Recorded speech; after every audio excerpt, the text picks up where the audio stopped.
یہ تھے جناب حضرت مولانا مفتی محمد شریف صاحب، جو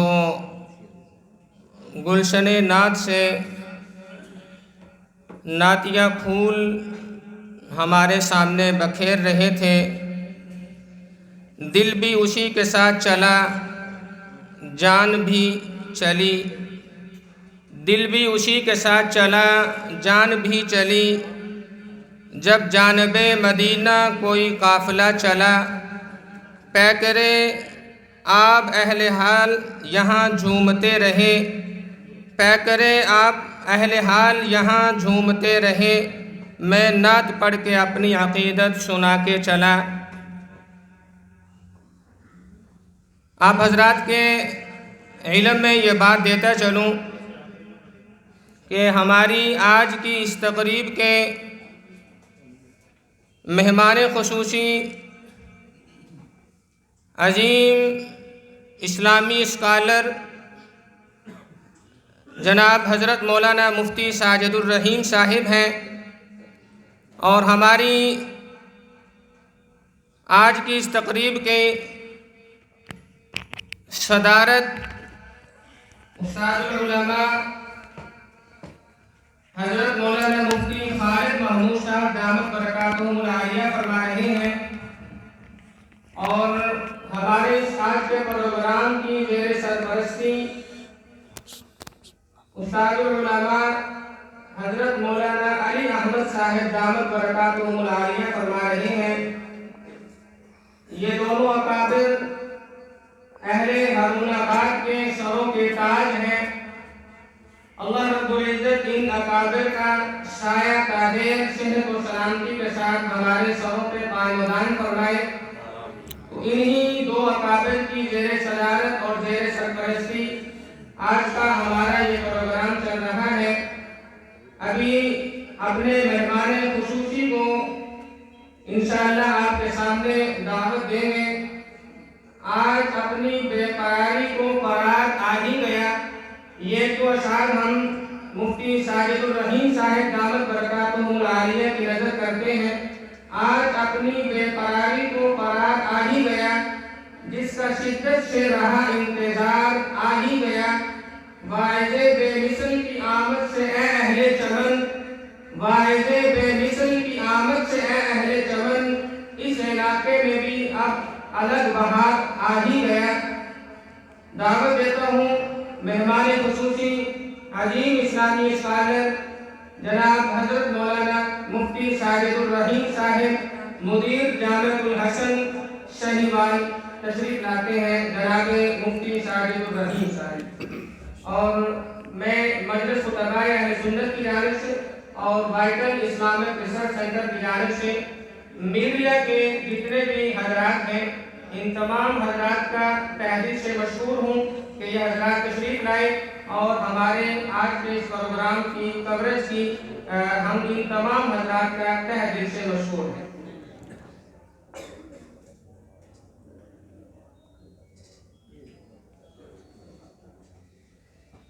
اور باقی ہم مجلس کی جانب سے آنے والے تمام معزز علماء کرام کے انتہائی مشکور ہیں۔ ہارون آباد شہر کے تمام علماء کرام اور علاقہ جنڈ والا سے تشریف لانے والے علماء کرام اور کھاٹا سے تشریف لانے والے علماء اور اسی طرح علاقہ بھر سے جتنے علماء کرام کی تشریف لائے، آپ سبھی ہمارے سروں کے تاج ہیں، ہمارے لیے باعث فخر ہیں۔ ہم آپ حضرات کا تہ دل سے شکریہ ادا کرتے ہیں کہ آپ نے ہماری دعوت کو قبول فرمایا اور ہماری اس دعوت کے اوپر تشریف لائے۔ اللہ رب العزت آپ کے علم و عمل میں مزید ترقی عطا فرمائے۔ تشریف لاتے ہیں جناب مفتی ساجد الرحیم صاحب دامت برکاتہم العالیہ۔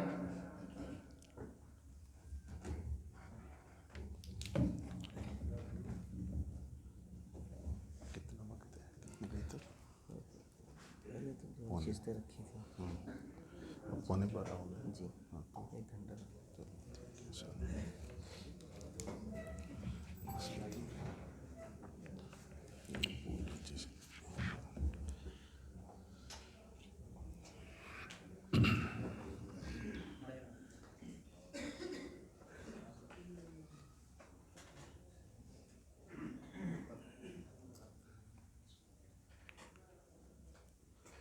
الحمد لله نحمده ونستعينه ونستغفره ونؤمن به ونتوكل عليه ونعوذ بالله من شرور أنفسنا ومن سيئات أعمالنا من يهده الله فلا مضل له ومن يضلله فلا هادي له ونشهد أن لا إله إلا الله وحده لا شريك له ونشهد أن سيدنا ومولانا محمدا عبده ورسوله وصلى الله تعالى على خير خلقه محمد وعلى آله وأصحابه وبارك وسلم تسليما كثيرا أما بعد فأعوذ بالله من الشيطان الرجيم بسم الله الرحمن الرحيم وما أرسلنا من رسول إلا بلسان قومه وقال النبي صلى الله عليه وسلم إنما بعثت معلما صدق الله مولانا العظيم وصدق رسوله النبي الكريم ونحن على ذلك من الشاهدين والشاكرين والحمد لله رب العالمين.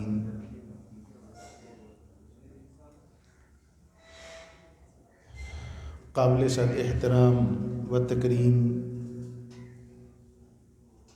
صدر انجمن، صدر محفل، سرپرست محفل اور مجلس خطبائے اہل سنت، اس کے تمام کارکنان اور وائٹل سٹی ریسرچ سینٹر اور علاقہ بھر سے تشریف لائے ہوئے میرے تمام محترم حضرات علماء کرام، سب سے پہلے السلام علیکم ورحمۃ اللہ وبرکاتہ۔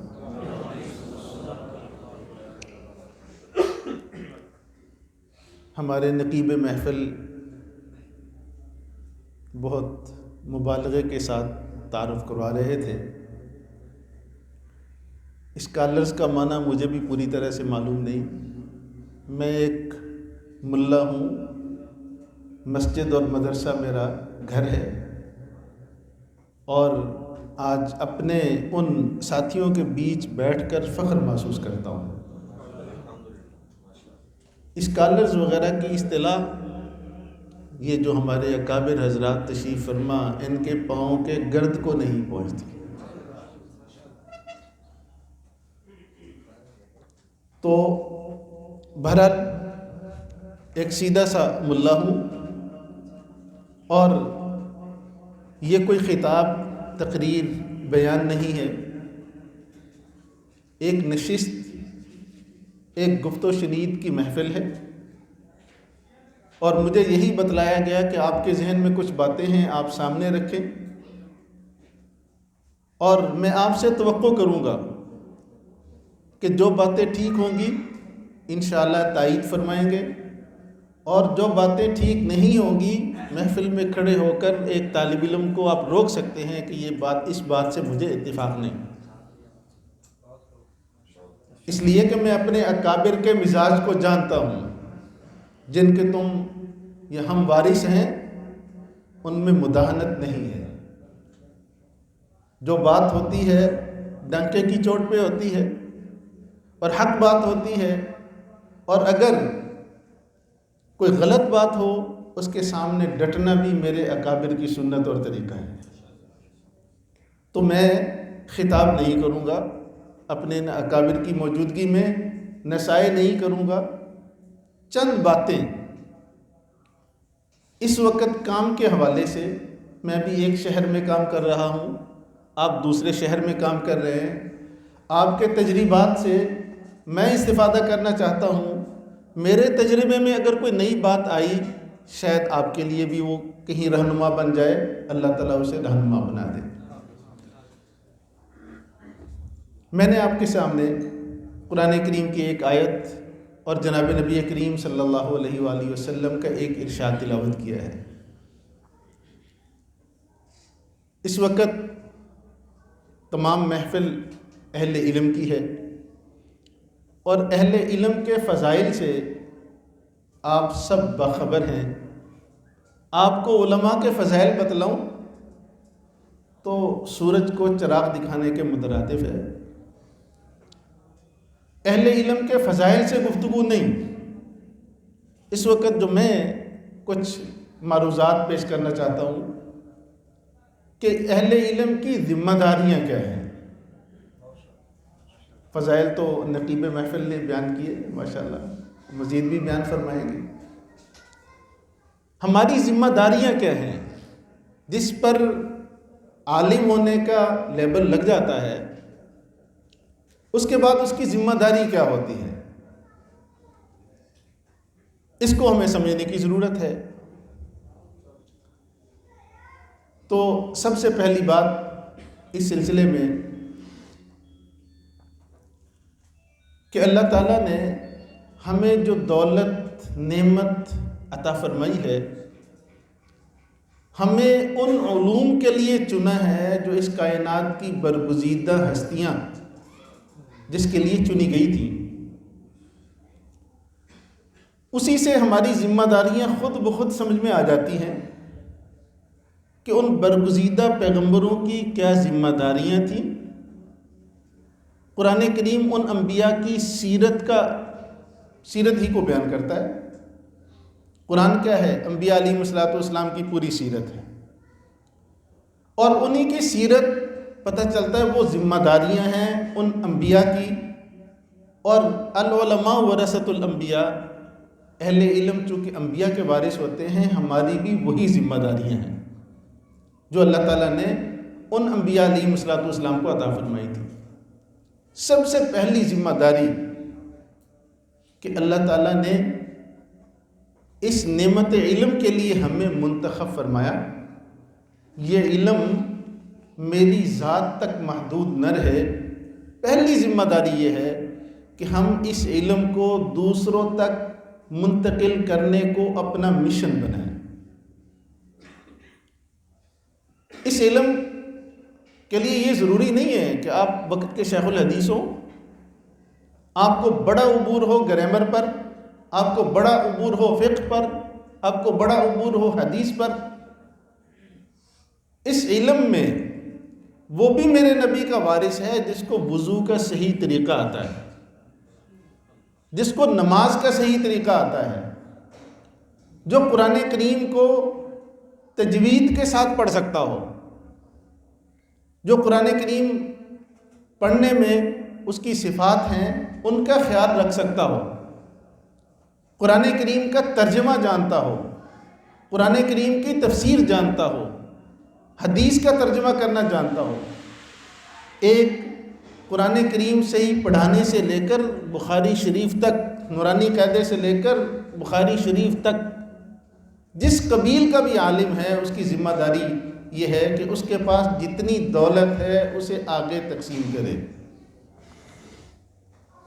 اور اللہ کریم نے اگر ہمیں اس نعمت کے لیے منتخب فرمایا،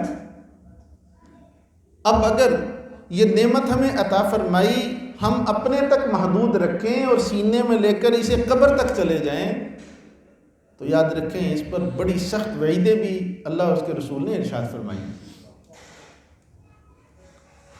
کتاب الکسب ہے امام محمد رحمۃ اللہ علیہ کی، اس میں امام محمد رحمۃ اللہ علیہ نے ایک بڑی عجیب روایت نقل فرمائی۔ آقا کریم صلی اللہ علیہ وآلہ وسلم کا ایک خطبہ جمعہ سے اقتباس نقل فرمایا۔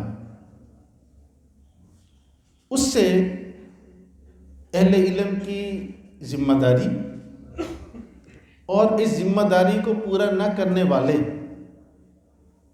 ان کے لیے جو شدید وعید ہے وہ بالکل آیا ہے۔ کیا الفاظ اس روایت کے یہ ہیں؟ ما بال اقوام، اس قوم کا کیا حال ہوگا، لا یفقہون جیرانہم، جو اپنے پڑوسیوں میں سمجھ اور فہم پیدا نہیں کرتے. وَلَا يُعَلِّمُونَهُمْ، ان کو تعلیم نہیں دیتے. وَلَا يُفَتِّنُونَهُمْ، ان میں دانش پیدا نہیں کرتے. وَلَا يَأْمُرَنَّهُمْ، ان کو نیکی کا حکم نہیں کرتے. وَلَا يَنْهَوْنَهُمْ، اور ان کو برائی سے نہیں روکتے. آقا کریم صلی اللہ علیہ وآلہ وسلم نے ما بال اقوام سے اسے تعبیر فرمایا کہ اس قوم کا کیا حال ہوگا. آپ سب اہل علم ہیں، یہ عربی میں جملہ کب استعمال ہوتا ہے؟ جب اس پر ناقابل بیان کسی دھمکی کو ارشاد بیان کرنا ہو، بتلانا ہو، تو اس وقت کہا جاتا ہے ما بال اقوام، اس قوم کا کیا حال ہوگا، یعنی ناقابل بیان ہے ان کا حال. تو آقا کریم صلی اللہ علیہ وآلہ وسلم پردے میں کیا فرماتے ہیں؟ بین السطور اس روایت کا کیا ہے کہ جو 5 ذمہ داریاں ادا نہیں کرتا، عالم ہو، اپنے پڑوسیوں کے اندر ارد گرد، جیران، ارد گرد کے 2 گھر نہیں، جیران، آپ کا اڑوس پڑوس سب اس میں شامل ہے، ان کے اندر فہم پیدا نہیں کرتا، جو علم اللہ نے اس کو عطا کیا ہے ان تک منتقل نہیں کرتا. ولا یفتنونہم، یہ بھی ذمہ داری لگائی کہ دانش کی باتیں بتلانا ان اہل علم کی ذمہ داری ہے. ان کے اندر دانش پیدا نہیں کرتا اور ان کو نیکی کا حکم نہیں کرتا، ان کو برائی سے نہیں روکتا. اس کی حالت کیا ہوگی؟ میں اس پہ عرض کیا کرتا ہوں، اس پر حالت وہی ہوگی جو آج ہماری ہے. اس قدر کثرت میں ہونے کے باوجود، اس قدر افرادی قوت کے باوجود، اس قدر اسباب کے باوجود ہم مانوی غلامی کی زندگی گزار رہے ہیں. مانوی طور پر غلام ہیں یا نہیں؟ آقا کریم صلی اللہ علیہ وآلہ وسلم اس ما بال اقوام میں اسی طرف متوجہ فرما رہے ہیں کہ اگر اپنی اس ذمہ داری سے غافل ہوئے تو پھر کیا حال ہوگا، وہ 14ویں اور 15ویں صدی میں دیکھ لیجئے گا. اور صرف ایک طرف نہیں، آگے دوسری طرف بھی ما بال اقوام لا یتفقہون جیرانہم، ان کو بھی کھینچا کہ اس قوم کا کیا حل ہوگا جو اپنے اڑوس پڑوس سے فہم لیتے نہیں ہیں. ولا یتعلمونہم، ان سے سیکھتے نہیں ہیں. ہم تو صرف اکثر جانا آنا رہتا ہے تو ہمیں یہ گلہ ہوتا ہے کہ جی لوگوں کے میں طلب ہی نہیں رہی، آتا ہی کوئی نہیں ہے، ہم سے پوچھتا ہی کوئی نہیں ہے. آقا کریم صلی اللہ علیہ وآلہ وسلم نے اس روایت میں پہلے اہل علم کی ذمہ داری بیان فرمائی ہے کہ وہ فہم کے لیے جائیں، سوچیں اس بکھری قوم کو میں کس طرح قریب کر سکتا ہوں. یہ نہیں میرے پاس جو آ گیا اس کو تو پڑھا دوں گا، جو نہیں آتا تو مجھے بھی اس کی پرواہ نہیں. اگر ذمہ داری اتنی ہوتی پھر میرے نبی مکہ کی گلیوں میں پتھر نہ کھاتے، پھر میرے نبی طائف نہ جاتے جہاں آپ کے جوتے خون سے بھر چکے تھے، لہو لہان ہو چکے تھے. آقا کریم صلی اللہ علیہ وآلہ وسلم چونکہ اپنی ذمہ داری یہ تھی، وارثان کو بھی یہ بتلا کر گئے کہ یہ تمہاری ذمہ داری ہے کہ ان کے اندر فہم پیدا کرو. پہلی ان کی، دوسری عوام کی ہے کہ وہ خود بھی سیکھیں. اس زمانے میں عوام میں سیکھنے کا شوق نہیں رہا، ہمیں سکھانے کا شوق نہیں رہا. اگر ایک قاری صاحب ہے، عالم نہیں ہے، اللہ نے اس کو اچھا قرآن پڑھنے کا فن عطا کیا ہے، اچھا قرآن پڑھ سکتا ہے، پڑھا سکتا ہے. دیکھو اسی بستی میں، بلکہ یہ شہر ہے، شہر کے آپ جتنے نمازی آتے ہیں آپ ان کی تلاوت کیا نماز سن کر دیکھ لیجئے کسی کی نماز صحیح ہو. 70-80% لوگ ان کے نماز کے کلمات ٹھیک نہیں ہیں، اور ان کے اندر تو فکر نہیں. پہلے آپ فکر پیدا کریں گے، بتلائیں گے کہ دیکھیں نماز قل اور کل کا فرق بتا دیں، بس اتنا ہی. قل کیا ہوتا ہے اور کل کیا ہوتا ہے؟ ہم جو 4 کل پڑھتے ہیں یہ کل نہیں ہے، قل ہیں. کل پڑھتے پڑھتے کل خانی ہو گئی، ایسا ہی ہے نا، کھانے کی چیز ہو گئی یہ چاروں کل، حالانکہ پڑھنے کی چیز تھی، یہ کہنے کی چیزیں تھیں کہ بھائی اس کو آپ کیا پڑھ رہے ہیں، کتنی بڑی غلطی ہے. ایسا نہیں ہے کہ اللہ تعالیٰ نے مسلمانوں میں یہ طلب نہیں رکھی. آپ اگر تھوڑا سا انہیں متوجہ کریں گے ایک دم کانپ جاتے ہیں مسلمان، یار اتنی بڑی غلطی ہے، اس کی اصلاح کیسے ہوگی؟ آپ ایک آدمی کو وقت دینا شروع کر دیں، انشاءاللہ باقی اللہ تعالیٰ ان کے پیچھے بھیج دیں گے. کام کا پہلا طریقہ یہ ہے کہ ایک آدمی سے آغاز ہو اور پھر کارواں بن جاتا ہے. اگر ہماری تمنا یہ ہو کہ کارواں ہوگا تو کام شروع کروں گا، یاد رکھو ایسے کبھی موقع نہیں آپ کو اللہ میسر فرمائیں گے. میرے نبی کے کام کا آغاز کیسے ہوا تھا؟ حضرت صدیق سے، ایک آدمی سے، تو پورے قرہ ارض پر کام پھیل گیا. اگر آقا کریم صلی اللہ علیہ وآلہ وسلم یہ سوچتے جب تک میرے سامنے 50-60 لوگ نہیں ہوں گے میں ان میں کام کیسے شروع کروں، کبھی کام ہوتا؟ پہلی عام طور پر جو غلطی ہو جاتی ہے وہ یہی ہے کہ جی لوگ جڑتے نہیں ہیں. میں عرض کیا کرتا ہوں کیا ایک بھی آپ کے ساتھ ملنے کو تیار نہیں ہے؟ ایک آدمی کو ساتھ ملا لیجئے تو اللہ کارواں بنا دیں گے. میں تو تنہا چلا تھا جانب منزل، لوگ کچھ ملتے گئے کارواں بنتا گیا. اب کسی کا دیکھ لیں، جتنے قائدین آپ کو نظر آتے ہیں، لیڈر جن کو آپ کہتے ہیں، ان کے آغاز میں وہ 1-2 چند لوگوں سے آغاز ہے اور پھر کارواں بعد میں بنے. ہم یہیں سے ہمت ہار جاتے ہیں. اصل میں ہم دیکھتے ہیں بزرگوں کے عروج کو، آغاز کو نہیں دیکھتے، یا ان کے انتہا کو دیکھتے ہیں. اکابر نے لکھا کہ جو اپنے بڑوں کا عروج یا انتہا دیکھے گا وہ گمراہ ہو جائے گا، کام نہیں کر سکتا.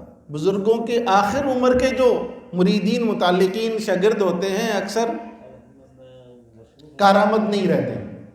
جنہوں نے ان بزرگوں کو آغاز میں دیکھا ہوتا ہے وہ کارآمد ہوتے ہیں، انہیں پتہ ہوتا ہے سیڑھیاں کیسے چڑھی جاتی ہیں. تو پہلی بات تو اس میں یہ ہے کہ ہماری ذمہ داری ہے ہم نے آگے منتقل کرنی ہے. جو اللہ تعالیٰ نے ہمیں جو بھی دولت عطا فرمائی ہے اس کے لیے میں نے عرض کیا کہ بڑا آپ کا شیخ الحدیث ہونا ضروری نہیں ہے، بڑا عالم ہونا ضروری نہیں ہے. آپ کے پاس جتنا بھی علم ہے آپ یہ پہلی نیت کر لیں کہ مجھے دوسرے تک پہنچانا ہے، اور دوسرے سے مراد ایک ہی ہو، ایک جماعت نہ ہو. تو اگر جماعت کے شوق میں بیٹھے رہیں تو پھر لیڈر بننے کا شوق ہے، کام کا شوق نہیں. کام سے آدمی لیڈر بنتا ہے، لیڈر بن کر کام نہیں کر سکتا. لیڈر بننے کے بعد تو کام ختم ہو جاتا ہے، کارکن ہو جاتے ہیں کام کرنے کے لیے. تو اس میں آقا کریم صلی اللہ علیہ وآلہ وسلم نے فرمایا اس قوم کی کیا حالت ہوگی جو یہ اپنے فرائض سر انجام نہیں دیتی. آگے اسی روایت میں ہے کہ جب آقا کریم صلی اللہ علیہ وآلہ وسلم نے جمعے کے دن یہ خطبہ ارشاد فرمایا، لوگوں کے اندر چیمیں گوئیاں شروع ہوئیں کہ آقا کریم صلی اللہ علیہ وسلم کن کو یہ بات ارشاد فرما رہے تھے. کچھ لوگوں نے ذکر کیا کہ یہ قبیلہ اشعریین، حضرت ابو موسیٰ اشعری رضی اللہ تعالیٰ عنہ کا قبیلہ، یہ یمن سے آئے تھے، بڑے صاحب علم قبیلہ تھا. تو کچھ لوگوں نے وہاں تذکرہ کیا کہ حضور علیہ السلام نے اشارہ ان اشعری قبیلے کی طرف کیا ہے کہ ان کو اللہ تعالیٰ نے علم، دانش، سمجھ سب کچھ عطا فرمائی ہے، لیکن وہ لوگوں میں بانٹتے نہیں ہیں، دیتے نہیں ہیں. یہ اڑتی اڑتی بات ان تک بھی پہنچی قبیلہ اشعریہ کے تو وہ حضور علیہ السلام کی خدمت میں حاضر ہوئے کہ یا رسول اللہ، ہم تک یہ بات پہنچی ہے کہ آپ نے ایسی بات ارشاد فرمائی اور ہمارے متعلق ارشاد فرمائی ہے۔ آقا کریم صلی اللہ علیہ وآلہ وسلم نے ان کو کوئی جواب دینے کی بجائے یہی فرمان دوبارہ لٹایا، ما بال اقوام لا یفقہون جیرانہم ولا یعلمونہم ولا یفتنونہم الی آخر۔ تو وہ سمجھ گئے کہ یہ واقعتاً ہماری ہی طرف اشارہ تھا۔ پھر فرمانے لگے کہ یا رسول اللہ، ہمیں 1 سال کی مہلت عطا فرما دیجیے کہ 1 سال میں اللہ تعالیٰ نے جو ہمیں علم و دانش دیا ہے ہم دوسروں تک منتقل فرمائیں گے۔ یہ جو آپ نے اس میں کچھ ناگواری کا اظہار فرمایا ہے، آپ 1 سال کی ہمیں مہلت دے دیجیے۔ تو اس روایت میں ہے کہ آقا کریم صلی اللہ علیہ وآلہ وسلم نے فرمایا کہ 1 سال کی تمہیں مہلت ہے، اگر 1 سال میں تم یہ نہ کر سکے تو اسی دار دنیا میں اس کی سزا ملے گی، اسی دار دنیا میں تمہیں اس کی سزا ملے گی۔ تو ان کے پاس تو اس وقت یہ درس نظامی کا پورا علم نہیں تھا، کتنی روایات ہوں گی ان کے پاس، لیکن ان کے پاس جتنا علم تھا آگے منتقل کرنے میں شاید اس طرف توجہ نہیں تھی، تو حضور نے فرمایا اسی دنیا میں سزا ملے گی۔ تو اگر اللہ تعالیٰ نے ہمیں علم عطا فرمایا ہے اور ہمارے پاس یہ دولت ہوتے ہوئے ہمیں بانٹنے کی جگہ نہ ملے، تو اس دنیا میں سزا ہمیں ملے گی یا نہیں ملے گی؟ تو پہلی ذمہ داری یہ ہے کہ ہم جتنا بھی اللہ تعالیٰ نے ہمیں علم عطا فرمایا ہے ہم اس کو آگے منتقل کرنے کا جذبہ رکھیں، اور اس کے لیے بے شک ایک بچہ، ایک مرد، بالغ، کوئی بھی، پورا میدان ہے آپ کے لیے۔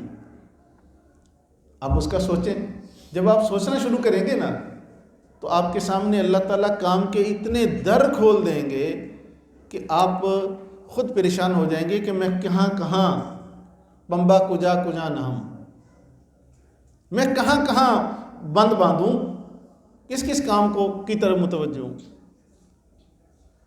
کئی ساتھی آتے ہیں کہ جی ہم کام کرنا چاہتے ہیں، ہمیں کام بتائیں، ہم کام کرنا چاہتے ہیں، کیا کریں؟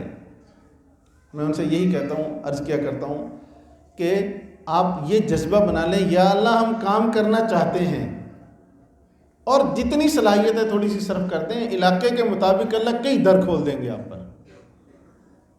یہ کام جو ہے یہ کوئی الیکٹریشین یا پلمبری کا کام تھوڑی ہے جو سکھایا جاتا ہے دوسرے کو، ہر علاقے کی ضرورت ہے آپ کی توجہ، 2 رکعت نماز نفل، اور اس امانت کا پاس اور احساس کہ اللہ نے مجھے یہ امانت عطا فرمائی ہے، مجھے آگے منتقل کرنی ہے، تو ضرور راستے کھل جائیں گے۔ پہلی یہ سوچ سے متعلق ہے کہ ہماری نیت، سوچ، اندر کا جذبہ یہ ہو، اور دوسری بات یہ کہ جہاں ہم میں سے اگر چاہتے ہیں نا کام کرنا، تو ہم یہ چاہتے ہیں کہ ہم کچھ خیر ہی کے کام کریں،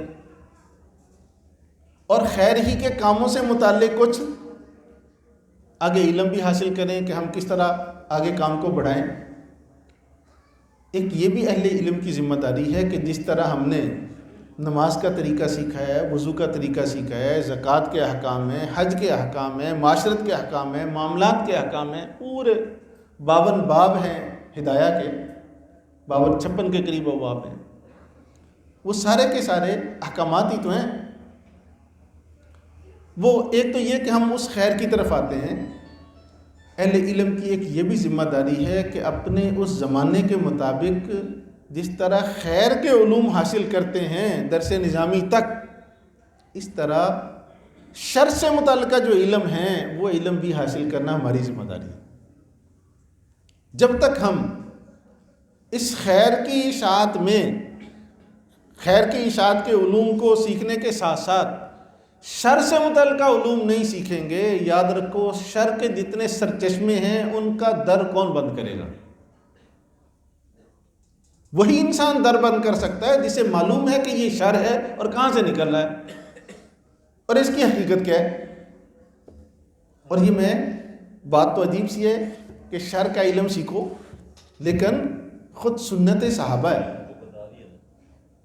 کہ آقا کریم صلی اللہ علیہ وآلہ وسلم سے نماز، عبادات اور معاشرت معاملات اس کے بھی علوم صحابہ نے سیکھے ہیں، اور ساتھ ساتھ جو شر سے متعلقہ علم تھا آقا کریم صلی اللہ علیہ وآلہ وسلم سے صحابہ کرام وہ بھی سیکھا کرتے تھے۔ حضرت حذیفہ بن یمان رضی اللہ تعالیٰ عنہ، کیا لقب ہے آپ کا؟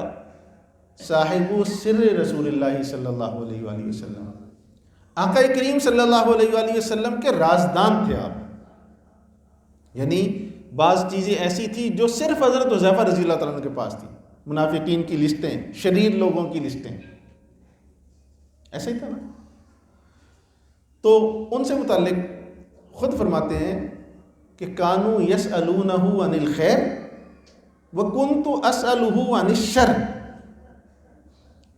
فرمایا صحابہ کرام میرے دوسرے ساتھی تو جناب نبی کریم صلی اللہ علیہ وآلہ وسلم سے خیر سے متعلق سوال کرتے تھے، نماز کیسے پڑھنی ہے، زکوٰۃ کیسے دینی ہے، حج کیسے کرنا ہے، روزہ کیسے کرنا ہے، یہ جتنے اعمال خیر ہیں فرمایا اس سے متعلق سوال کرتے تھے۔ وَكُنْتُ أَسْأَلُهُ عَنِ الشَّرِّ، میں شر سے متعلق ہمیشہ آقا کریم صلی اللہ علیہ وآلہ وسلم سے سوال کیا کرتا تھا۔ اور ابواب الفتن، جتنے فتنے ہیں ان کی روایات کن سے مروی ہیں؟ حضرت حذیفہ بن یمان رضی اللہ عنہ سے۔ اب یہ جتنے قیامت تک آنے والے فتنے تھے ان کا علم حضور سے لیا، تو کیا حضور نے صرف اطلاع دی ہے فتنہ آئے گا؟ اس فتنے کے زمانے میں ہماری کیا ذمہ داری ہے؟ ان ابواب الفتن کے اندر یہ بھی مذکور ہے یا نہیں؟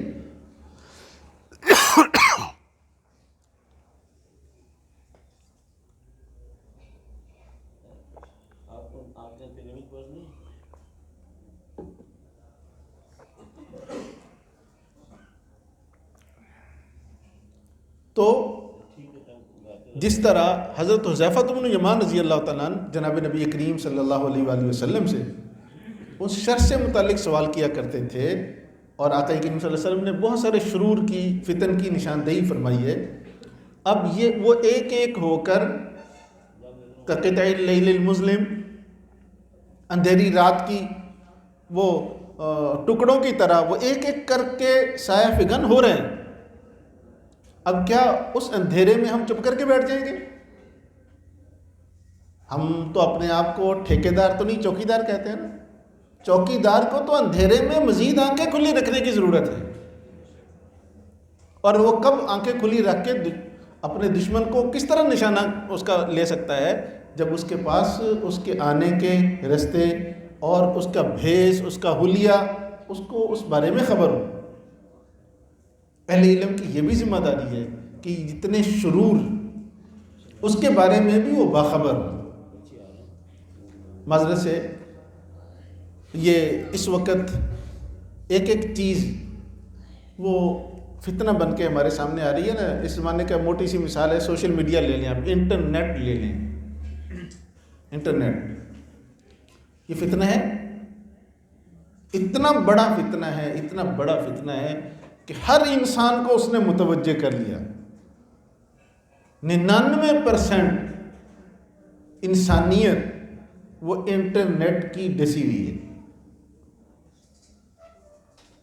اب یہ تو ہم کر نہیں سکتے کہ جی غلط ہے غلط ہے غلط ہے غلط ہے، غلط غلط کہنے سے وہ صحیح مسلمان ہو جائے گا انٹرنیٹ؟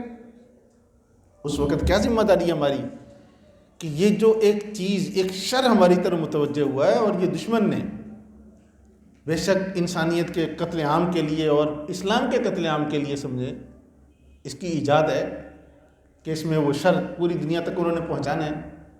اب ہم یہ کہہ کہ اس میں شر ہوتا ہے فارغ بال ہو جائیں گے؟ ہماری ذمہ داری پوری ہو جائے گی؟ آپ اپنے بچوں کو نہیں بچا سکتے، اپنے آپ کو تو چلو کوئی انسان کر لے گا کہ میں بچ جاؤں، لیکن اپنی نسل کو بچا سکتے ہیں؟ آپ کے بیٹے، پوتے، پوتیاں، نواسے، وہ آگے پوری نسل نہیں، آپ کے سامنے وہ لے کر بیٹھے ہوئے ہیں، آپ جو مرضی کہتے رہیں۔ غلط کہنے سے ہر بندہ ضروری نہیں ہے کہ اس کو غلط تسلیم کرے۔ اس وقت اس شر کا علم ہمارے پاس ہو کہ جی اس شر کو ہم نے اس شر کو کس طرح سے اس کے شر کو محدود کرنا ہے یا اس شر کو خیر کی طرف پھیرنا ہے، یہ بھی اہل علم کی ذمہ داری ہے کہ ہم اس کا رخ موڑ دیں۔ دیکھیں ایک پسٹل تھا نا، یہ سب سے پہلے دشمن کی ایجاد ہے، گن ہے، یہ دشمن نے اس کو ایجاد کیا ہے مسلمانوں کو مارنے کے لیے۔ سب سے پہلے مرکہ شاملی میں غالباً استعمال ہوا تھا، حضرت حاجی امداد اللہ مہاجر مکی نور اللہ مرکزہ جب انگریز بر صغیر میں آیا تو ان سے پہلے سب سے پہلی جو تحریک آزادی شروع ہوئی تھی، اس وقت سب سے پہلے گن انگریز نے مسلمانوں کے خلاف استعمال کی تھی، اور اسی سے ہمارے ان مسلمانوں نے کچھ چھینی تھی انگریزوں سے گنیں۔ ایجاد تو وہ مسلمان کافر کی ہے اور ہمیں مارنے کے لیے تھی، لیکن ہم کیا کہیں یہ گن بڑی غلط ہوتی ہے، سیکھے ہی نہیں، مرتے رہیں پھر کیا؟ ایک طریقہ یہ ہے کہ بھاگ کر گن ان سے چھینے اور اس گن سے انہی کا نشانہ لیں جس گن سے وہ ہمارا نشانہ لینے آئے تھے۔ قائد اور لیڈر کا یہ ویژن اور ہدف ہوتا ہے کہ اس نے رخ کو موڑنا ہوتا ہے۔ رخ کو صرف یہ کہنا یہ ریلا برا ہے، کچھ نہیں، اس سے پہلے پلاننگ کرتا ہے کہ مجھے اس کے رخ کو کیسے موڑنا اور کس طرف موڑنا ہے۔ یہ ایک عالم کی ذمہ داری ہے۔ اللہ تعالیٰ نے جتنا جو بھی عالم ہوتا ہے وہ ایک معاشرے کا لیڈر ہے، اللہ کریم نے اس کو لیڈر بنا دیا ہے۔ اب اس کے سامنے آئی یہ چیز، اس نے رخ موڑ دیا، اسی گن سے وہ دشمن کو شکار کر سکتا ہے۔ میں عرض کیا کرتا ہوں یہ آج کا موبائل، بڑا موبائل، یہ اسی پسٹل کی طرح ہے، خودکشی بھی انسان کر سکتا ہے اور اس سے دشمن کو بھی مار سکتا ہے۔ ہم اس نوجوان نسل کو اس سے دور نہیں رکھ سکتے، ہاں ان کو ایسا ویژن، ایسا ہدف، ایسا طریقہ ان کو دے سکتے ہیں جس سے ان کا رخ مڑ جائے کہ وہ شر سے بچیں اور خیر اس شر کی جگہ پر رواں ہو جائے۔ کر سکتے ہیں یا نہیں کر سکتے؟ اس موبائل سے آپ بہت کچھ کر سکتے ہیں، اچھے کام بھی ہو سکتے ہیں۔ ہم اس کو شر پر نظر ہے جو اس کے اندر خیر کے پہلو ہیں وہ سارے کے سارے ہماری نظر سے اوجھل لیں۔ تو عرض کرنے کا مقصد یہ ہے کہ یہ جو جتنے شرور ہیں، فتنے ہیں، چاہے وہ تحریکوں کی صورت میں، وہ تنظیموں کی صورت میں، افراد کی صورت میں یا ٹیکنالوجی کی صورت میں، ان کا بھی علم ہمیں بقدر ضرورت سیکھنا ہے۔ اگر نہیں سیکھیں گے تو یاد رکھو جیسے گن سیکھنے کا اگر طریقہ ہمیں نہیں آتا ہوگا تو اس گن کا ہم ہی شکار ہوں گے۔ اسی طرح یہ جتنے شرور اس وقت آ رہے ہیں اس کی تفصیل کا وقت نہیں ہے کہ کیا کچھ ہے، سوشل میڈیا ایک لمبا وہ ٹاپک ہے، وہ سارا کا سارا وہ کیا کرے گا، ہمیں وہ ہماری نسلوں کو وہ سر کیے جا رہا ہے، نسلوں کو اس نے راستے سے رائے راستے ہٹا دیے۔ اب ہم اس کا رخ تھوڑا سا موڑے، کیا موڑ سکتے ہیں؟ میں عرض کیا کرتا ہوں کسی کو کچھ نہیں آتا نا، جس نے یہ بڑا موبائل رکھا ہوا ہے صرف دوسروں کی چیزیں دیکھنے کے لیے، وہ دوسرے تو آپ دیکھیں جہاں سے بھی کھولیں گے آپ کو شر سے، اس میں خیر تک پہنچنے کے لیے بھی شر سے گزرنا ضروری ہے۔ آپ چاہتے ہیں نا کوئی اچھی چیز وہاں اس تک پہنچوں تو پہلے شر سے گزرنا ہوگا۔ اب کیا انہوں نے اس ماحول میں شر غالب کر دیا۔ تو میں ساتھیوں سے عرض کیا کرتا ہوں کہ ہمارے بزرگوں نے رکھا ہوا ہے، بچوں نے رکھا ہوا ہے اور کچھ نہیں کر سکتے۔ ایک مسجد ہے نا، ایک مدرسہ نظر آیا، ایک مسجد نظر آئی، اس کی تصویر لی اور لے کر اس کو ڈال دیا کہ یہ وہ مقام ہے جہاں سے دکھی انسانیت کو روحانیت ملتی ہے۔ اتنی سی بات ہے، بجائے اس کے کہ اپنی سیلفی لوں، اور ساری اہل علم ہے نا یہاں ماشاءاللہ۔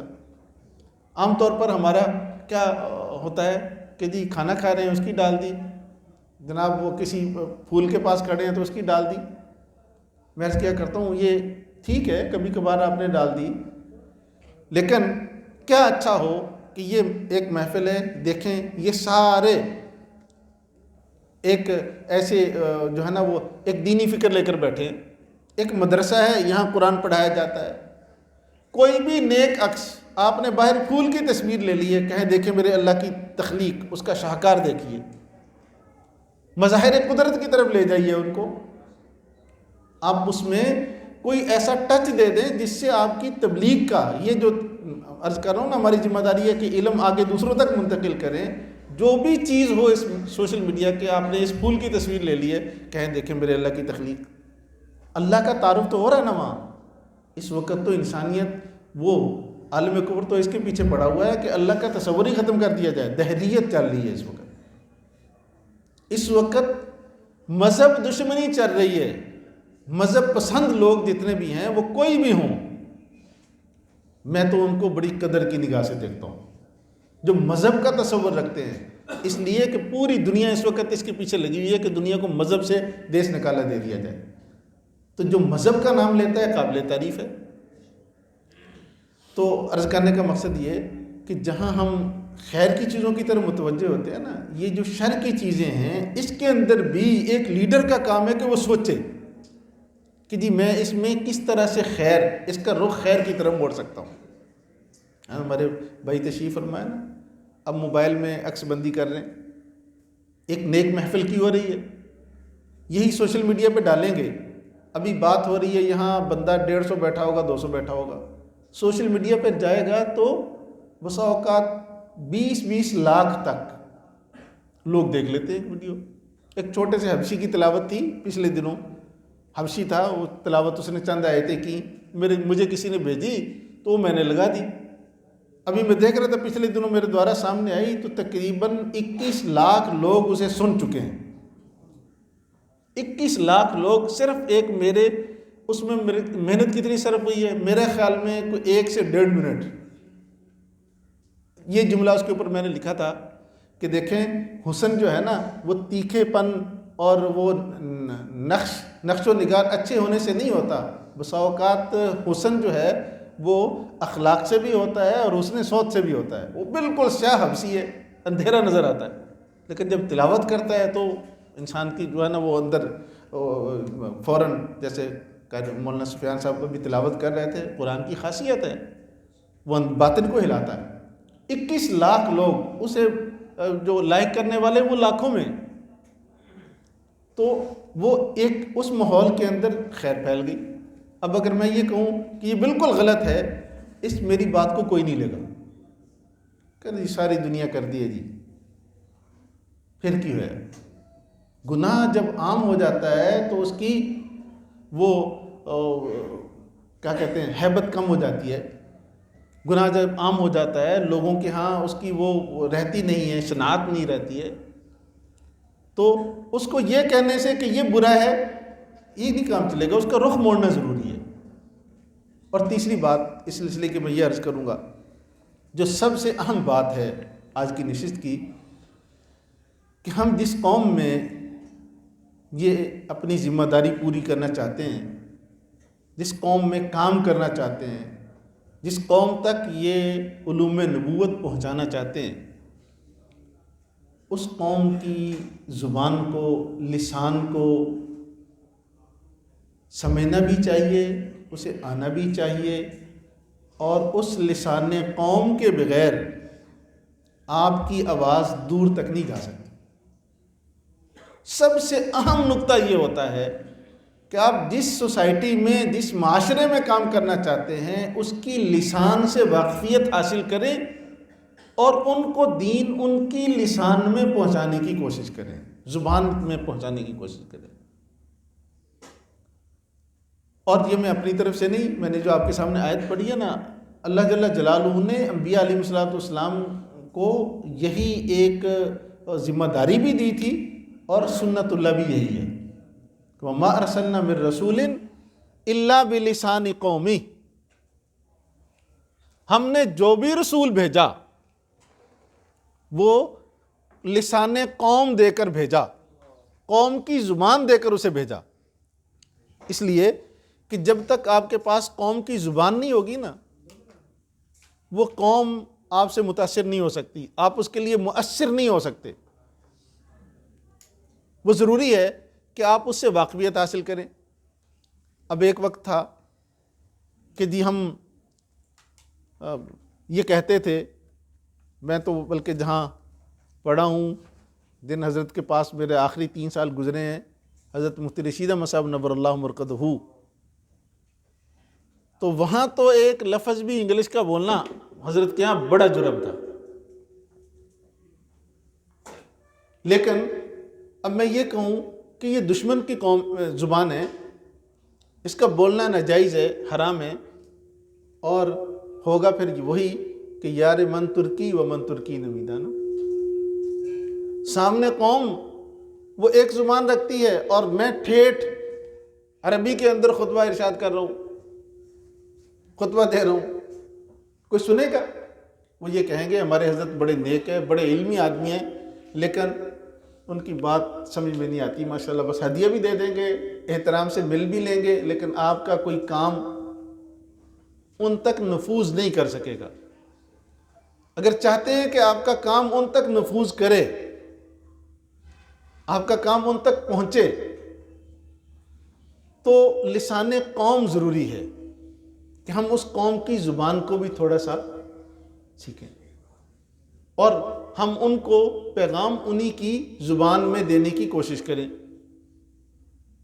ہم اس لیے نہیں سیکھیں گے، دو ہوتے ہیں سیکھنے کے، کوئی بھی زبان ہے یا علم ہے، ایک یہ کہ اس سے مرعوب ہو کر، اور ایک یہ ہے کہ ہم مرعوب ہوئے بغیر صرف اس کو نوکر اور خادم بنا کر.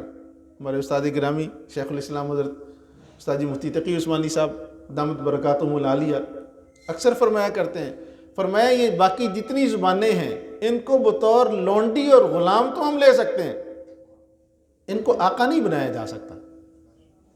اس عربی زبان دین کی خدمت کے لیے لونڈی اور غلام، جس طرح اپنے گھروں کے اندر لونڈی اور غلام کافر بھی رکھ سکتے تھے، آپ ان سے کام لیتے تھے یا نہیں لیتے تھے؟ آج بھی کرسچنوں سے کام لے لیتے ہیں یا نہیں لیتے؟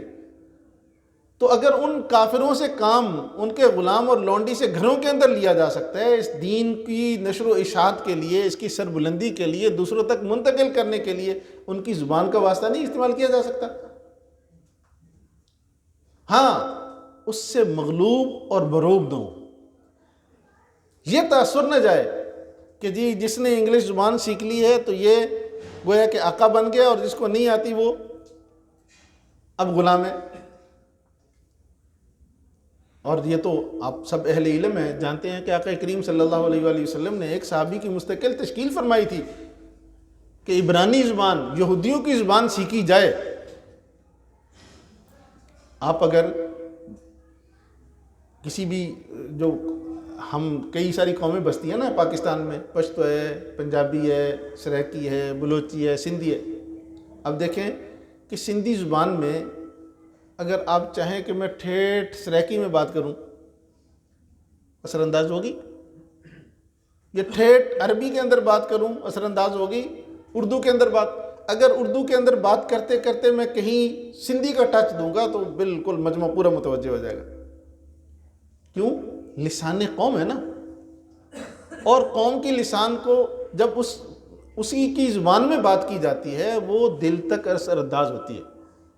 آج ہمارے کام میں ایک رکاوٹ یہ بھی ہے کہ ہم وہ جو لسان قوم ہے اس سے بچتے ہیں، اور قوم کی زبان اور ہے، ہماری زبان اور ہے، تو اس لیے درمیان میں ایک خلیج ہے. اگر آپ تھوڑی سی یہ کاوش کریں اور ان میں گھس کے اپنی اس زبان کی اہمیت بٹھائیں کہ انگلش زبان جہاں بھی آپ بات کرتے ہیں نا، ساتھ ان سے یہ بھی آپ عرض کر سکتے ہیں، بلکہ میں اکثر جگہ عرض بھی کرتا ہوں کہ وہ قوم کیسے فلاح پا سکتی ہے کہ جس قوم کو اپنی مادری زبان سے بھی نفرت ہے. ہماری پاکستانی قوم کی نفسیات یہ ہے نا کہ اگر وہ سرائکی ہے تو وہ بھی کہے گا کہ اردو بولو، پنجابی ہے تو وہ بھی بچے سے کہے گا اردو بولو، سندھی ہے تو وہ بھی پیدا ہوتے بچے سے کہے گا کہ اردو بولو، اردو کی طرف جاتے ہیں. تو وہ قوم کہ جس کو اپنی مادری زبان سے بھی نفرت ہو، وہ قوم کہ جس کو اپنی قومی زبان اردو سے بھی نفرت ہو، اور وہ قوم جس کو اپنی دینی زبان عربی سے بھی نفرت ہو، اور وہ قوم کہ جس کو اپنے دشمن، اللہ کے دشمن، اس کے حبیب کے دشمن، مسلمانوں کے دشمن، ان کی زبان سے محبت ہو، تو بھلا وہ قوم فلاح پا سکتی ہے؟ یہ تو ہم کہتے ہیں عوام کے مجمع میں، جہاں عوامی مجمع ہوتے ہیں ان کے اندر ہم یہی ان کو اس طرف سے موڑنے کے لیے ہماری ترغیب وہاں تو وہی ہو، لیکن خود ہمیں ان کو ادھر لانے کے لیے کچھ نہ کچھ تو بولی سیکھنی پڑے گی نا ان کی۔ اگر ہم یہ سیکھیں تو ہمارے کام کا دائرہ کار بڑھ جائے گا، پھر ہم معاشرے میں اندر تک نفوذ کر سکتے ہیں۔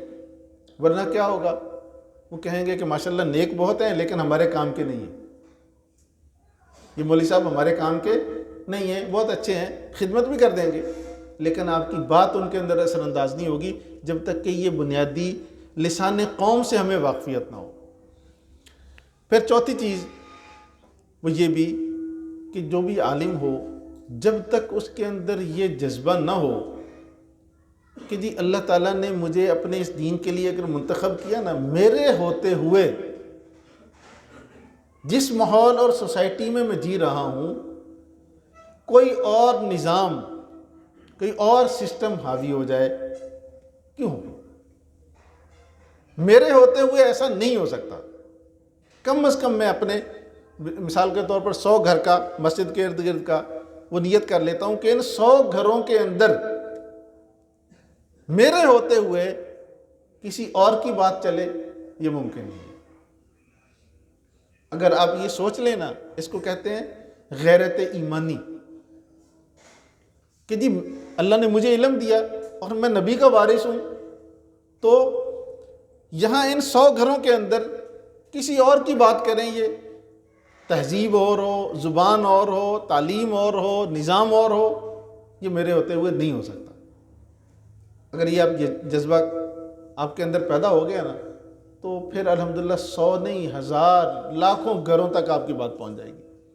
اور یہ جذبہ بھی وہ سنت صدیقی ہے۔ ہاں واقعہ ہے نا ان کا پورا تفصیلی، کہ جب آقا کریم صلی اللہ علیہ وآلہ وسلم کے وصال کے بعد آپ خلیفہ بنے، ارتداد کا فتنہ ہوا، تو حضرت صدیق اکبر رضی اللہ تعالیٰ عنہ نے وہ جو منکرین زکوٰۃ تھے ان کے لیے لشکر روانہ کرنا چاہا، تو صحابہ میں سے کسی کا شرح صدر نہیں تھا کہ جی یہ لشکر جائے، اس لیے کہ بالکل ابھی حضور کا زخم تازہ تازہ ہے اور لوگ نہ جانے کس حالت میں، تو ایسا نہ ہو کہ یہ فتنہ جو خلافت کے لالے پڑ جائیں، خلافت ہی سرے سے چلی جائے۔ تو صحابہ کرام کا شرح صدر نہیں تھا، لیکن کسی کو جرت بھی نہیں تھی کہ حضرت صدیق اکبر رضی اللہ تعالیٰ کے پاس ہیں۔ حضرت عمر رضی اللہ تعالیٰ کو بھیجا کہ آپ جا کر بات کریں، انہیں کہیں کہ اس وقت ایسا اقدام نہ کیا جائے، ایسا نہ ہو جائے ہمیں نقصان ہو جائے اور خلافت کو نقصان پہنچے، اجتماعیت کو نقصان پہنچے۔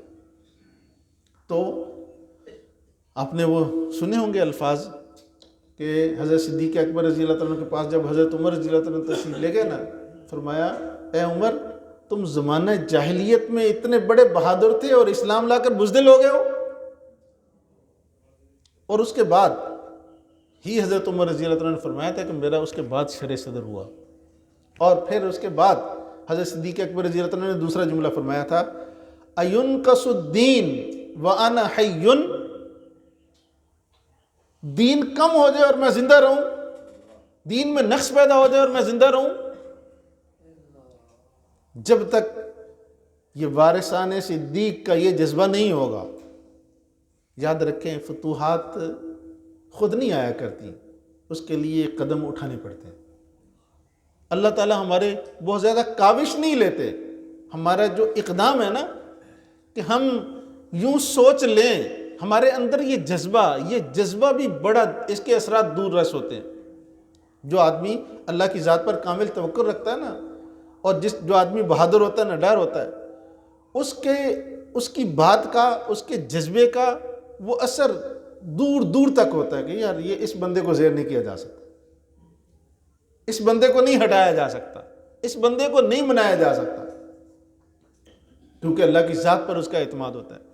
تو جب تک ہمارا یہ جذبہ نہیں ہوگا نا، يُنْقَصُ الدِّينُ وَأَنَا حَيٌّ، کہ میرے زندہ ہوتے ہوئے میری اس برادری میں، میرے اس ماحول میں، میری اس سوسائٹی میں غمی کی ساری رسومات ہندوؤں کی ہوں اور خوشی کی ساری رسومات وہ عیسائیوں کی ہوں. آج تک 70 سال سے ہماری چلی آ رہی نا. تو میرے ہوتے ہوئے ایسا کیوں ہے؟ آپ تحریک لے کر کھڑے ہو جائیں، آپ دیکھیں گے کہ اللہ کی توفیق سے کچھ ہی وقت کے بعد اللہ تبدیلی دکھا دیں گے، تبدیلی آ جائے گی. یہ جذبات پر ہے، آپ جتنا سوچیں گے. تو یعنی اب تک کی گفتگو کا حاصل کیا ہوا کہ ساری کی ساری محنت خود اپنے اوپر کرنے کی ضرورت ہے. اندر جذبہ، اس کو تحریک مل جائے کہ جو مجھے یہ کرنا ہے، مجھے علم دوسرے تک پہنچانا ہے. پہلی بات تو یہی تھی کہ جو اللہ نے مجھے دیا میں نے دوسروں تک پہنچانا ہے. اب 2 رکعت نماز نفل، اس کی مدد ہے، اللہ تعالیٰ سے مانگیں یا اللہ اس میری قوم میں کیا کیا ضرورت ہے. اب دیکھو قرآن کریم کی تصحیح میں نے عرض کیا نا، 80% لوگوں کو ضرورت ہے یا نہیں ہے. اپنی مسجد کے اندر شروع کر دیں تو اللہ کی توفیق سے دیکھیں گے 80 سال کے بوڑھے بھی بیٹھے ہوں گے صحیح قرآن کے لیے. قرآن کریم آپ فری میں وہ کریں. ہاں اس میں ایک اہم بات کہ ہماری جتنی خدمات ہیں نا، اس میں کچھ تو ہماری مجبوری ہے کہ اس پر اجرت لینا. آپ سب اہل علم ہیں، آپ جانتے ہیں کہ ضرورتاً اجرت کو جائز قرار دیا گیا. تعلیم قرآن پر یہ اجرت جو ہے اس کا جواز ایک ضرورت کی بنیاد پر ہے نا. مفتی صاحب تشریف فرمائیں. تو چلو، تو ضرورت کتنی ہوتی ہے؟ ضرورہ تو تقدروا بقدر ضرورہ، اس کو ہم بقدر ضرورت ہی لیں. اس سے ہٹ کر کچھ کام ہمارے حسبۃ للہ ہو، کچھ کام اپنے ان کاموں کے اندر ایسے ایڈ کر لیں جو خالص اللہ کے لیے ہوں. آج ہمیں یہ بھی مسئلہ ہو جاتا ہے کہ جی جذبہ بڑا ہے، پورا شوق بھی تھا، مسجد کی انتظامیہ تعاون نہیں کر رہی، جی مدرسے والے تعاون نہیں کر رہے، میں یہ بھی چاہتا ہوں. تو وہ کہتے ہیں جی تنخواہ آپ کی نہیں بڑھائیں گے، لہٰذا وہ تنخواہ نہیں بڑھاتے، میں کام نہیں کروں گا. سب سے پہلے یہ چیز سوچنے کی ہے کہ کیا یہ دین کی خدمات یہ تنخواہ لے کر ہی کرنا میری ذمہ داری یہ باعث اجر ہے؟ اصل تو میری ذمہ داری یہ تھی بغیر اجرت کے میں یہ اللہ کے دین کی سربلندی کے لیے استعمال ہو جاؤں. وہ مسجد کی انتظامیہ ہو یا مدرسے کی انتظامیہ، وہ تو محسن ہے کہ قوت لا یموت آپ کو دے رہی ہے. جب یہ سوچ ہو کہ وہ جو ہمیں دے رہے ہیں مسجد کی انتظامیہ، مدرسے کی انتظامیہ، قوت لا یموت، یہ ان کا احسان ہے، میرا حق نہیں ہے، اور یہ کام میرے ذمہ فرض ہے کہ میں نے دوسرے تک پہنچانا ہے جو علم میرے پاس ہے. خیرکم من تعلم القرآن وعلم علی الاجرہ ہے، کہیں ہے قید لگی ہوئی؟ یہ ساری کی ساری فی سبیل اللہ اصل میں خدمات ہیں. میں عرض کرتا ہوں کہ ساری نہیں کر سکتے، اس کی ضرورتاً اس کو جائز قرار دیا گیا ہے، تو اس کو بقدر ضرورت رکھیں. کچھ کام ایسے ایڈ کر لیں جو فی سبیل اللہ ہوں، اللہ کے لیے ہوں. اب اس کی برکات دیکھیے گا. مثال کے طور پر مسجد نے یہ طے کیا کہ آپ درس قرآن دیں گے، 5 وقت کی نماز جمعہ، اکثر ائمہ ہے نا، آپ اس کے ساتھ کیا کر لیں؟ عصر کے بعد، عشاء کے بعد درس حدیث فی سبیل اللہ کر لیں. یہ میری ذمہ داری اجرت میں نہیں ہے، میں خود اس کو اللہ کی رضا کے لیے کرنا چاہتا ہوں. آپ روزانہ آدھا گھنٹہ اعلان کر دیں کہ جی عشاء کے بعد میں آپ کو وہ ترجمہ قرآن کریم 3 آیات کا روزانہ ترجمہ پڑھایا کروں گا فی سبیل اللہ. ٹھیک، یہ کام 2-3 اس طرح کے چھوٹے چھوٹے مختص کر لیں جو خالصتاً اللہ کے لیے ہوں. پھر انشاءاللہ العزیز ہم خادم دین ہوں گے، ورنہ ملازم ہوں گے. میں عرض کیا کرتا ہوں اپنے ساتھیوں سے کہ جتنے بھی ہم فارغ التحصیل، تو استاد گرامی فرمایا کرتے ہیں مجھے اس لفظ سے نفرت ہے. حضرت شیخ الاسلام دامت برکاتہم العالیہ فرمایا کرتے ہیں فارغ التحصیل لفظ جو کہتا ہے نا، مجھے اس سے نفرت ہے کہ عالم فارغ التحصیل، فرمایا تحصیل تو اب شروع ہوئی، اب بھی حاصل کرے گا. یعنی جتنے فاضلین ہیں کہہ لیں، ان سے میں عرض کیا کرتا ہوں کہ جہاں بھی جاؤ وہاں جا کر خادم بنو، ملازم نہ بنو.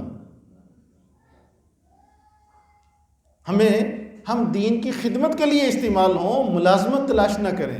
آج کا یہ بھی المیہ ہے. جب ہم ملازم بنتے ہیں نا پھر گلے شکوے پیدا ہوتے ہیں. جب ہم خادم سمجھیں گے گلا ہوگا، بھئی میں ایک کام 10 گھنٹے کر رہا تھا یہ خدمت سمجھ کر مخلوق خدا کی، کسی اللہ کے بندے نے مجھے منتھلی 8-10 ہزار بھی دینا شروع کر دیا، اب وہ 8,000 دے رہا ہے 7,000 دے رہا ہے، مجھے کبھی گلا ہوگا؟ میں پھر بھی شکریہ ادا کروں گا کہ اس نے میری مدد کر دی. پہلے تو اس سوچ کو درست کرنے کی ضرورت ہے کہ ہم ملازم نہیں ہیں، ہم خادم ہیں. لکھنے کی حد تک نہ ہو خادم جامعۃ الحسن صاحب والا جیسے لکھ دیتے ہیں خادم، یہ لفظی خادم نہیں، حقیقت میں خادم بنے، پھر اللہ تعالیٰ جو عطا کر دیں وہ ان کی عطا ہو. اور یہ بھی میں پوری ذمہ داری سے عرض کرتا ہوں، اللہ پر پورا اعتماد کر کے اگر آپ اس طرح خدمت کے چند شعبے اپنے لیے مقرر کر دیں گے، اللہ اس کا حق خدمت اپنے خاص خزانوں سے عطا فرمائیں گے، اور اس سے کئی گنا بڑھا کر عطا فرمائیں گے. حلفاً کہتا ہوں، یعنی میں یہ اس پر قسم کھاؤں تو حانج نہیں ہوتا کہ اگر آپ یہ خدمت کے لیے کریں تو جو ہم ملازم بن کر کچھ لیتے ہیں نا اس سے کئی گنا اللہ تعالیٰ بڑھا کر عطا فرما دیتے ہیں. کچھ کام ہم بھی اجرت پر کرتے ہیں، کچھ کام اللہ کا شکر ہے ہماری زندگی میں بھی فی سبیل اللہ ہیں کچھ رکھے ہوئے. ان فی سبیل اللہ کاموں کے نتیجے میں جو ملتا ہے تنخواہ اس کا یعنی 10 گنا میں سے 1 وہ بنے گا، 1% اس کا جو اللہ تعالیٰ دوسرے اس سے عطا فرماتے ہیں. کیا اللہ تعالیٰ تمہارا حق رکھ لیں گے؟ تم اس کے دین کی سربلندی کے لیے استعمال ہو. وہ تو اپنے دشمنوں کا حق نہیں رکھتے، کافروں کو عطا فرماتے ہیں. تو یہ ہماری سوچ کا فرق ہے کہ ہم جو بھی کام کریں تو پیسوں پر ہی کریں گے. ہمارے مدرسوں کا سسٹم خراب اسی وجہ سے ہے، مدرسین وہاں اس لیے گڑبڑ شروع ہو جاتی ہے، یہ پیسے ہی پورے نہیں دیں تو پھر اتنا ہی کام ہونا. مسجد میں اس لیے کام نہیں ہوتا جی یہ 5,000 تو دیتے ہیں، اس میں کیا کام کروں؟ تو میرے نبی کی کتنی اجرت تھی بیت اللہ کی امامت پر، مسجد نبی شریف کی امامت میں کتنی اجرت تھی. پورے گھر مدینہ کے پلتے تھے میرے آقا کے گھر سے، وہ اسی خدمت کا صلہ تھا. آج ان کے وارثات کے ساتھ بھی ایسا ہوگا، آپ پورے یقین کے ساتھ ایسا کر کے دیکھیں. کچھ کام آج سے جتنے اہل علم ہیں جو مساجد میں یا مدارس میں، وہ آدھا گھنٹہ مقرر کر لیں مخلوق خدا کو دینا فی سبیل اللہ، اشارتاً بھی ان سے توقع نہیں رکھنی. یہ بھی ہوتا ہے کہ ہم جب کام شروع کرتے ہیں نا تو کام شروع کرنے سے پہلے یہ دیکھتے ہیں کہ اگر میں یہ ایسا کروں گا تو اس سے منتھلی کتنا آئے گا. اگر مدرسے والا شروع کرے گا وہ یہ دیکھے گا اس سے چندہ کتنا آئے گا. اور اگر عام آدمی شروع کرتا ہے کہ دیکھو اس آدمی کو اگر ٹیوشن پڑھاؤں گا تو اس سے اوپر کا کتنا آئے گا، تو بھائی پھر تو یہ بزنس ہو گیا، خدمت تو نہ ہوئی. میں نے عرض کیا نا کہ سارا حاصل یہ ہے، یہ حضرات فرما رہے تھے کہ کچھ کام کے طریقے بتائیں. کام کا طریقہ یہ ہے کہ اپنے اوپر محنت کی جائے. جب انسان اس پہ محنت کر لیتا ہے نا تو کام خود بخود سارے کے سارے کھل جاتے ہیں. تو ایک یہ کہ ہم وہاں جو بھی اللہ تعالیٰ ہمیں توفیق عطا فرمائے اس کے اندر ہم خادم بنیں، اور جو ہم اجرت لے کر بھی کام کر رہے ہیں اس کے اندر بھی نیت یہ ہو کہ یا اللہ تیرا کرم ہے، یہ ہمارا فرض تھا، یہ تنخواہ تو وہ ضرورتاً علماء نے جائز کہہ دی میں لے لی. نیت یہ رکھیں اگر اللہ تعالیٰ وسائل عطا فرما دیں یہ بھی ختم کر دوں گا، یہ بھی نہیں لوں گا. تو جب یہ ہوگا اللہ اپنے خزانوں سے دینا شروع کر دیں گے، آپ اس قابل ہو جائیں گے کہ لوگوں کو بانٹیں. تو یہ مطلب ایک ہماری سوچ کی بات ہے. تو معروضات کا حاصل یہ ہے کہ اس کام کا گر یہی ہے کہ ہم جو کام کریں وہ حسبتاً للہ ہو، چاہے وہ اجرت لے کر ہو یا بلا اجرت ہو. اگر بلا اجرت کام میں بھی ہمارا اخلاص نیت نہیں رہا نا تو اس پہ بھی کوئی اجر نہیں ہے. اور اگر اجرت لے کر کام کر رہے ہیں اندر اخلاص موجود ہے، اس پہ اجرت بھی ہے اجر بھی ہے. اور دوسرے میں نہ اجرت ہے نہ اجر ہے. تو حاصل وہی ہے کہ اصل یہاں ہمیں محنت کرنے کی ضرورت ہے. اگر اللہ تعالیٰ سے ہم مانگیں نا تو مانگ کر کہ ہم کام کرنا چاہتے ہیں، تیری دین کی سربلندی کے لیے استعمال ہونا چاہتے ہیں، تو انشاءاللہ اللہ تعالیٰ ضرور استعمال فرمائیں گے. ایک ردی پرزے سے بھی بڑا کام لے لیتے ہیں. میں نے حضرت مولانا الیاس صاحب رحمۃ اللہ علیہ بانی تبلیغ ان کے بارے میں پڑھا. انوار الرشید میں ہمارے حضرت مفتی رشید احمد صاحب نور اللہ مرکزہ نے لکھا کہ صلاحیت اتنی تھی کہ تدریس نہیں کر سکتے تھے. یہ حضرت نے لکھا انوار الرشید میں نہیں کہہ سکتا ان سے متعلق. حضرت نے تو ان کی زیارت بھی کی ہوئی تھی. فرمایا بانی تبلیغ وہ صلاحیت اتنی تھی کہ تدریس نہیں کر سکتے تھے، اور خطابت ایسی تھی کہ زبان میں لکنت تھی، زبان بھی پوری طرح ساتھ نہیں دیتی تھی. لیکن کام اللہ نے کتنا بڑا لیا، کتنا بڑا کام لیا. اگر یہ صحابہ کرام کے زمانے کے ہوتے نا تو ہم کہتے ہیں وہ تو صحابہ تھے. اتنا بڑا اللہ نے کام لیا. کیا اندر کا جذبہ تھا، مجھے کچھ کرنا ہے. ہاں، اینقص الدین وانا حی، یہ ان کا ماٹو تھا. تو اللہ تعالیٰ نے اتنا بڑا ان سے کام لے لیا. اگر ہم سب یہ تہیہ کر لیں آج کہ انشاءاللہ العزیز میرے جیتے جی میرے علاقے میں کوئی اور پروڈکٹ چلے میرے نبی کی پروڈکٹ کے علاوہ، یہ ممکن نہیں ہے، نہیں چلے گی. تو پھر اللہ تعالیٰ در کھولتے چلے جائیں گے، دروازے کھولتے چلے جائیں گے. بس حاصل یہی ہے. غالباً 5-6 باتیں تو آ گئی ذمہ داریوں میں، حاصل ان سب کا یہی ہے. 1 گھنٹہ ہو گیا پورا. ہاں جی